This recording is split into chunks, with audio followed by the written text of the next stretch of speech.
L'étape sillage et déroulage n'est plus d'actualité. Il s'est agi à présent pour les participants à cette seconde phase de l'étude pour la proposition de réformes et mesures pour promouvoir les deuxième et troisième transformations du bois, de trouver des pistes de solutions pour lancer un processus de promotion qui va rendre plus compétitive la production locale pour une extension régionale et internationale.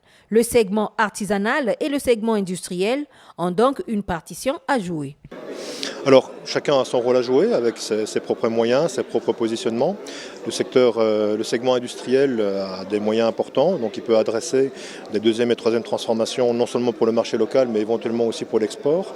Là où le segment artisanal va plutôt se concentrer sur des marchés locaux, des marchés de niche, ville par ville, avec des mobiliers, par exemple, à forte identité culturelle. Donc c'est vraiment un positionnement différent, propre à chaque segment. Le ministre Émile Wosso des zones économiques spéciales a appelé les participants à œuvrer pour la valorisation de cette ressource ligneuse.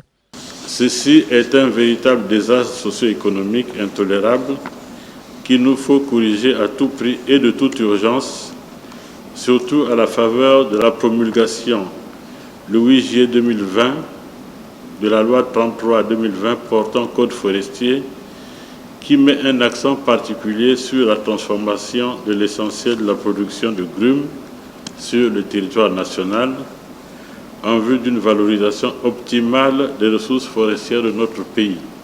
Cette étude a été financée par le projet d'appui au climat des investissements et à la gouvernance sectorielle Forêt-Bois, qui est une structure de la Banque africaine de développement.